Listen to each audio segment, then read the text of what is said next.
أعوذ بالله من الشيطان الرجيم. بسم الله الرحمن الرحيم. وجعلنا الليل والنهار آيتين فمحونا آية الليل وجعلنا آية النهار مبصرة لتبتغوا فضلا من ربكم ولتعلموا عدد السنين والحساب وكل شيء فصلناه تفصيلا وكل إنسان ألزمناه طائره في عنقه ونخرج له يوم القيامة كتابا يلقاه منشورا اقرأ كتابك كفى بنفسك اليوم عليك حسيبا من اهتدى فإنما يهتدي لنفسه ومن ضل فإنما يضل عليها ولا تزر وازرة وزر أخرى وما كنا معذبين حتى نبعث رسولا. صدق اللہ العظیم. سورہ بنی اسرائیل کل سے شروع ہوئی ہے. آج آیت نمبر 12 کی سے تلاوت ہوئی ہے. آیت نمبر 12 میں اللہ تعالیٰ دن اور رات کا تذکرہ فرما رہے ہیں اور دن اور رات کے بنانے کے جو فوائد ہیں اس کا تذکرہ فرما رہے ہیں. وَجَعَلْنَا اللَّيْلَ وَالنَّهَارَ آیَتَيْنِ، ہم نے دن اور رات کو دو نشانیوں کے طور پر پیدا کیا. فَمَحَوْنَا آیَةَ اللَّيْلِ، پھر رات کی نشانی کو تو اندھیری بنا دیا، یعنی رات کو اندھیرا بنا دیا. وَجَعَلْنَا آیَةَ النَّهَارِ مُبْصِرَةً، اور دن کی نشانی کو روشن بنا دیا. رات اور دن بنائے، رات کو اندھیری بنایا، دن کو روشن بنایا. اندھیری بنانے کا مقصد پہلے بیان ہو چکا ہے تاکہ رات کے اندھیرے میں ایک سکون سا چھا جائے اور ساری مخلوق آرام کرے. اور دن کو روشن بنایا، اس کے بنانے کا مقصد اللہ تعالیٰ بیان فرما رہے ہیں لِتَبْتَغُوا فَضْلًا مِّن رَبِّكُمْ، تاکہ تم دن کی روشنی میں آسانی سے اللہ تعالیٰ کی روزی تلاش کر سکو، محنت کر سکو. اندھیرے میں کوئی کام کرنا مشکل ہوتا ہے، دن کی روشنی اور اجالے میں کام کرنا آسان ہوتا ہے. تو اللہ تعالیٰ نے دن اور رات کو بنایا اور اس کے ساتھ دن اور رات کے بنانے کے مقاصد کو بیان فرمایا. پھر فرما رہے ہیں وَلِتَعْلَمُوا عَدَدَ السِّنِينَ وَالْحِسَابَ، اور انہی دن رات کے مقاصد میں سے ہے تاکہ تم سالوں کی گنتی اور مہینوں کا حساب معلوم کر سکو. لِتَعْلَمُوا، معلوم کر سکو، سنینا، سالوں کی گنتی اور حساب، مہینوں کا حساب. دن اور رات نہ ہوتے تو کیسے پتہ چلتا کہ دن کب ختم ہو رہا ہے، کتنے دن ہیں، کتنے مہینے میں کتنے دن ہوئے. تو دن اور رات سے مہینوں کا حساب، سالوں کا حساب ہوتا ہے. یہ اللہ کا بنایا ہوا نظام ہے. وَكُلَّ شَيْءٍ فَصَّلْنَاهُ تَفْصِيلًا، اور ہم نے ہر چیز کو الگ الگ واضح کر دی ہے، کھول کر اللہ تعالیٰ بیان فرما رہے ہیں اپنی نشانیوں کو، تاکہ انسان کو کسی طرح سمجھ میں آ جائے کہ یہ دن اور رات، یہ ساری کائنات یہ اللہ رب العالمین نے بنائی ہے.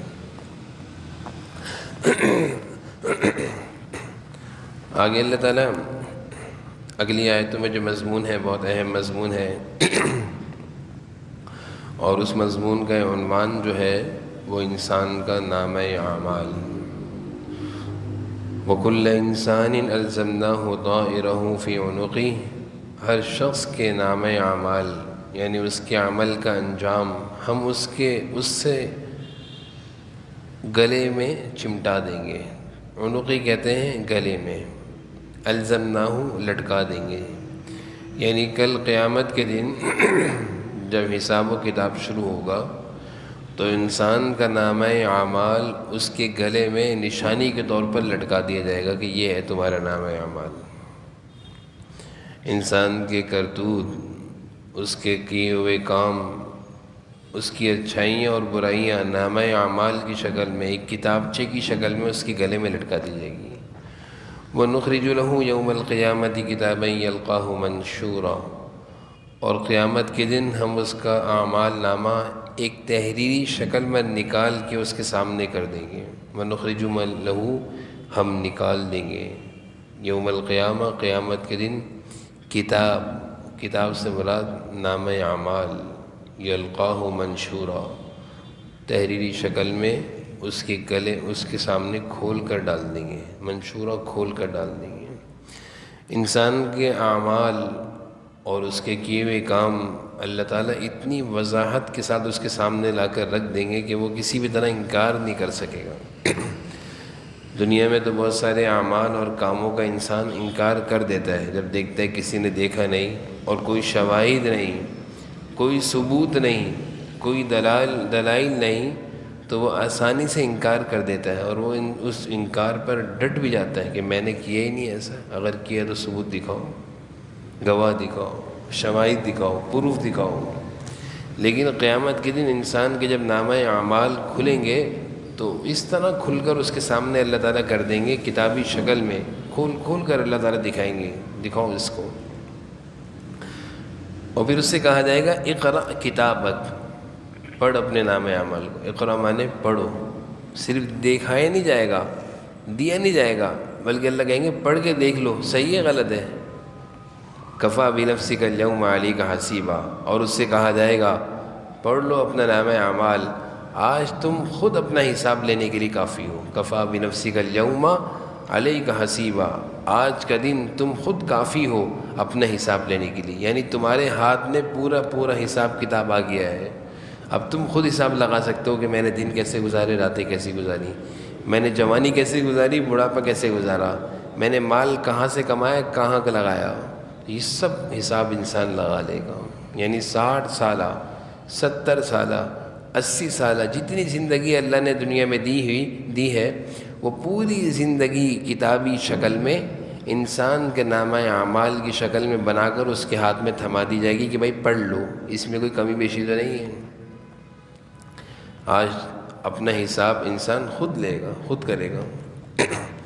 من اہتدی فإنما یہتدی لنفسی، اللہ ایک اور ضابطہ بیان فرما رہے ہیں کہ ہدایت کے راستے پر اگر تم آؤ گے، سیدھے راستے پر آؤ گے، تو ہدایت کا فائدہ تمہیں خود کو ہوگا۔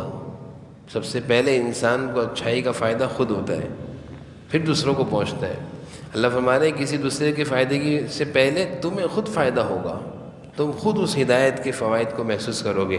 وَمَنْ ضَلَّ فَإِنَّمَا يَضُلُّ عَلَيْهَا، اور اگر برائی کرو گے، گمراہی کے راستے پر جاؤ گے، تو اس برائی اور گمراہی کا نقصان تمہیں خود ہوگا۔ سب سے پہلے برائی کا اختیار کرنے کا، برائی کا نقصان انسان کو اپنی ذات پر ہوتا ہے۔ یعنی کوئی بھی اچھائی کرے تو سب سے پہلے فائدہ خود کرنے والے کو ہوتا ہے، کوئی بھی برائی کرے تو سب سے پہلے فائدہ، سب سے پہلے نقصان اس برائی کے کرنے والے کو پہنچتا ہے۔ وَلَا تَزِرُ وَازِرَةٌ وِزْرَ أُخْرَىٰ، اور اللہ فرما رہے ہیں کل قیامت کے دن کوئی بوجھ اٹھانے والا نہیں ہوگا کسی کا، کوئی کسی دوسرے کا بوجھ نہیں اٹھائے گا، ہر ایک نے اپنا بوجھ خود اٹھانا ہوگا۔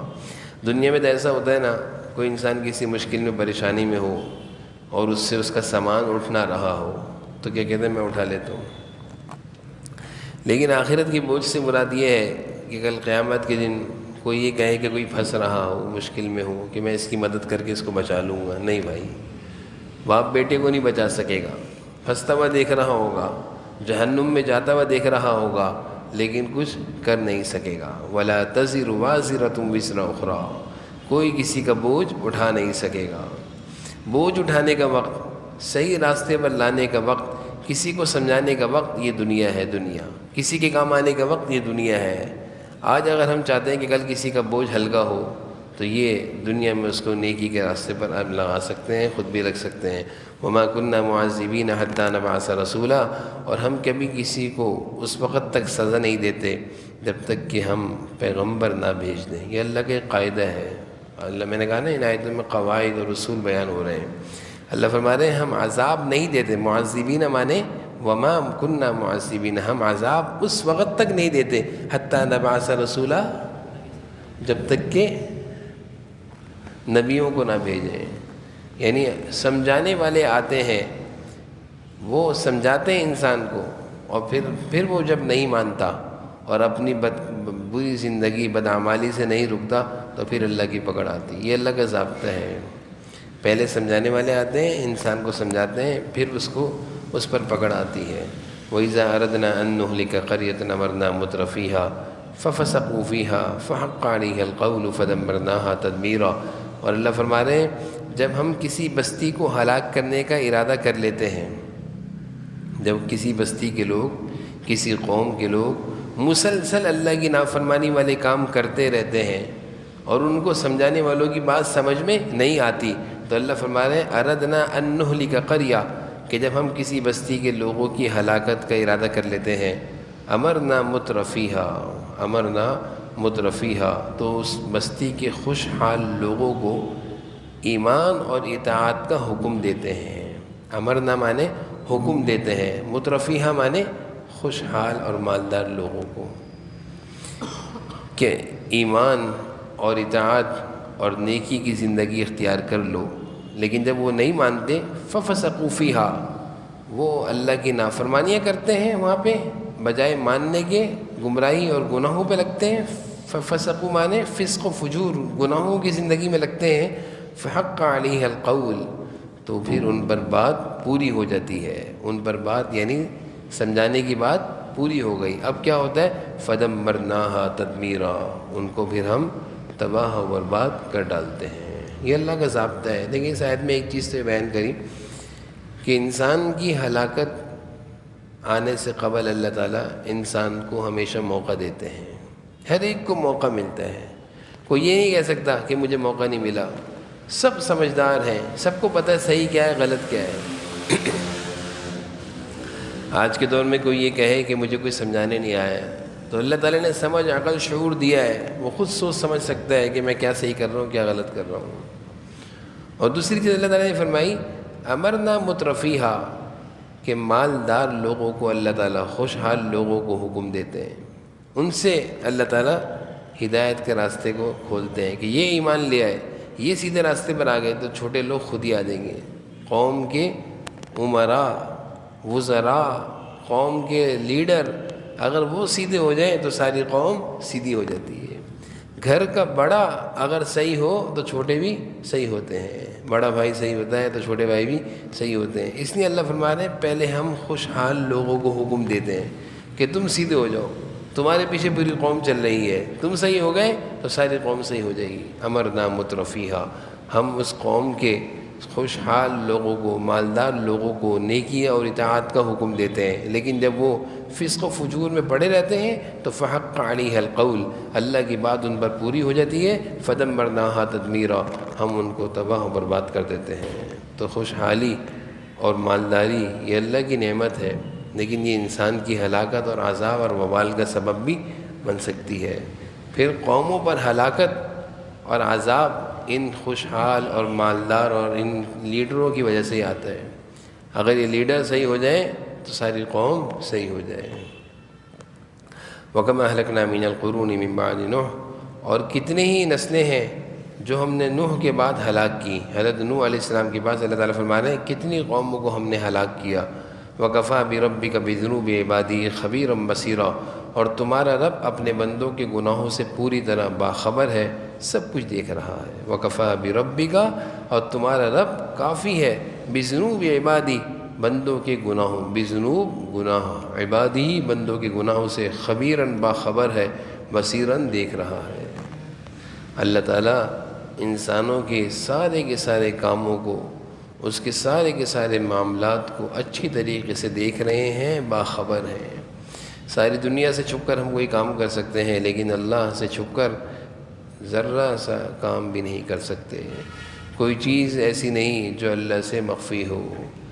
دنیا والے جب کسی برائی کو دیکھتے ہیں تو چرچا کرتے ہیں کہ اس نے ایسا کیا ایسا کیا، لیکن اللہ کریم ہے، رحیم ہے، حلیم ہے، وہ درگزر سے کام لیتے ہیں، وہ ایک دم سے نہیں پکڑتے۔ انسان سمجھتا ہے اللہ کو پتہ نہیں ہے، انسان سمجھتا ہے اللہ کو معلوم نہیں، جبکہ ایسا نہیں ہے۔ کہیں پہ کیمرہ لگا ہوا ہو اور اسکرین باس کے سامنے ہو اور یہ شخص کیمرے کے سامنے مسلسل حرکت کر رہا ہو اور باس دیکھ رہا ہو، کچھ نہ کہہ رہا ہو، تو یہ سمجھتا ہے کہ باس دیکھ نہیں رہا، باس جبکہ وہ دیکھ رہا ہے، لیکن وہ درگزر کر رہا ہے۔ وہ کہہ رہے کرنے دو، اس کو کرنے دو۔ اللہ تعالیٰ ہماری سارے حرکتوں سے اور سارے کاموں سے باخبر ہیں، لیکن وہ اللہ درگزر کا معاملہ فرماتے ہیں۔ آگے اللہ تعالیٰ فرما رہے ہیں من کان یرید العاجلۃ عجلنا له فیہا ما نشاء لمن نرید ثم جعلنا له جہنم یصلاها مذموما مدحورا۔ جو شخص دنیا کے فوری فائدے چاہتا ہے تو ہم جس کے لیے چاہتے ہیں، جتنا چاہتے ہیں اسے یہاں پر جلدی دے دیتے ہیں۔ لمن نرید ثم جعلنا له جہنم، پھر اس کے لیے ہم نے جہنم رکھی ہے، اس کے لیے جہنم رکھی ہے یصلاها مذموما مدحورا، جس میں وہ ذلیل اور خوار ہو کر داخل ہوگا۔ دنیا کے فائدے کے چاہنے سے مقصد کیا ہے؟ یہ اس شخص کا ذکر ہے جس نے اپنی زندگی کا مقصد دنیا کی بہتری کو بنائے رکھا ہو اور آخرت کو تو وہ مانتا ہی نہ ہو، یا اس کی فکر نہ ہو، یا اس کی فکر نہ ہو۔ اسی طرح وہ شخص کہ جو کوئی نیکی کا کام دنیا کی دولت یہ شہرت کے لیے کرتا ہو کہ دنیا میں مجھے کچھ مل جائے، تو اللہ تعالیٰ فرما رہے ہیں ایسے لوگوں کو ہم دنیا میں ہی فائدہ دے دیتے ہیں، آخرت میں اس کے لیے کچھ نہیں ہوتا۔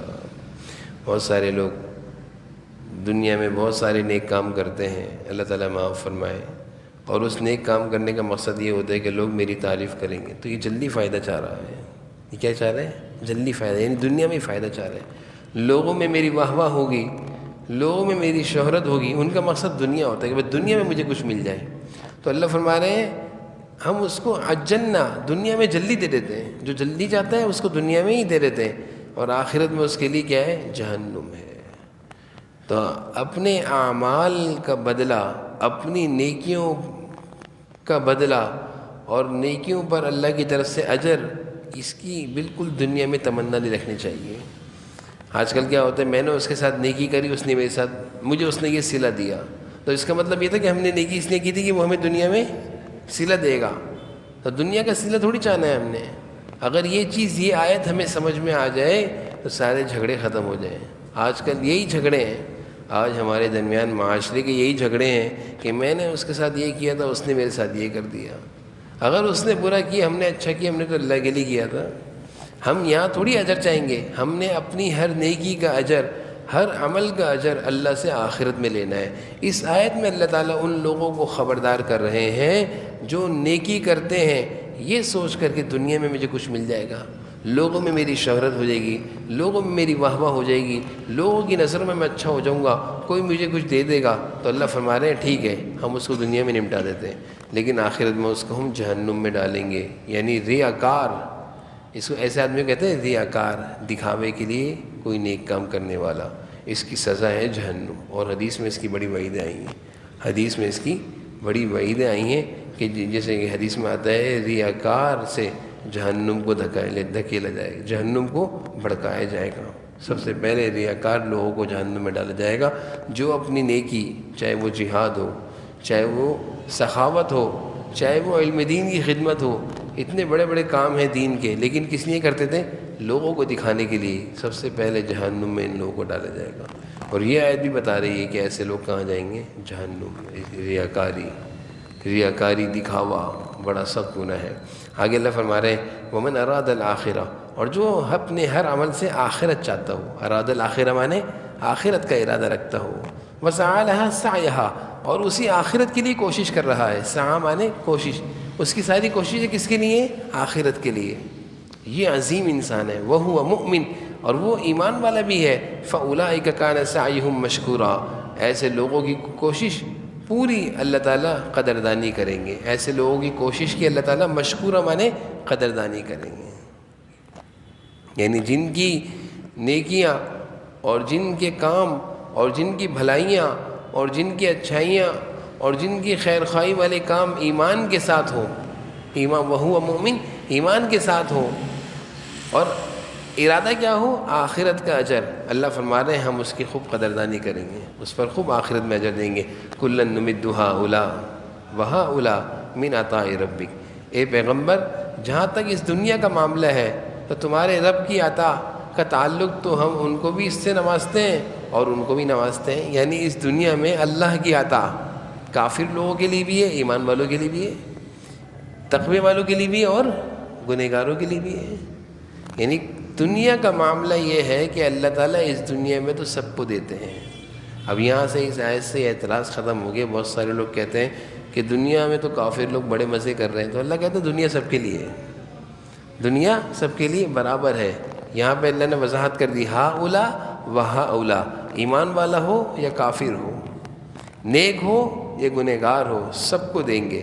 لیکن اللہ فرما رہے ہیں وما کان عطاء ربک محظورا, اور ان کو بھی دیں گے. اور دنیا میں تمہارے رب کی عطا کسی کے لیے بند نہیں ہے, سب کو دیں گے. انظر کیف فضلنا بعضهم علی بعض, دیکھو ہم نے کس طرح ان میں سے ایک دوسرے پر فضیلت دے رکھی ہے. وللآخرہ, اور آخرت اکبر درجات, درجات کے لحاظ سے بڑی ہے. وہ اکبر تفضیلا, اور فضیلت کے لحاظ سے بھی بڑی ہے. وہ کس کے لیے ہے؟ ایمان والوں کے لیے. آخرت کی فکر کرنی چاہیے, آخرت بنانے کا سوچنا چاہیے. دنیا کی چھوٹی سے مزے, تھوڑی سی دولت, تھوڑی سی دن کے مزے کے لیے انسان کو آخرت کو ضائع نہیں کرنا چاہیے. ہر عمل کرتے وقت یہ نیت کر لیں کہ میں اللہ کے لیے کر رہا ہوں اور مجھے آخرت میں اجر چاہیے. مجھے دنیا والوں سے اس پر کوئی بدلہ نہیں چاہیے, نہ تعریف چاہیے, نہ شہرت چاہیے, نہ ان کی خدمت چاہیے, نہ ان کی طرف سے کوئی صلہ چاہیے. اگر یہ چیز ہمارے اندر پیدا ہو گئی تو اللہ فرما رہے ہیں سعیہم مشکورا, میں ہوں تمہارا قدردان, میں تمہاری قدر کروں گا, میں تمہیں اجر دوں گا. ہم دنیا والوں سے قدر چاہتے ہیں نا کہ میں نے یہ کیا, یہ میری قدر نہیں کرتا. اللہ قدردان ہو جائیں گے ایسے بندے کے.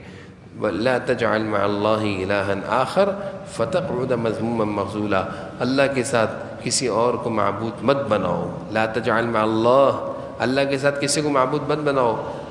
فَتَقْعُدَ مَذْمُومًا مَخْذُولًا, ورنہ تم قابل ملامت اور بے یار و مددگار ہو کر بیٹھ جاؤ گے. اگر اللہ کے سوا کسی کو پوچھو گے, عبادت کرو گے, تو اللہ فرما رہے ہیں قابل ملامت بھی ہو جاؤ گے اور بے یار و مددگار بھی ہو جاؤ گے. ان آج کے درس میں بڑی قیمتی باتیں ہیں. اللہ تعالیٰ ہمیں ان باتوں پر عمل کی توفیق نصیب فرمائے.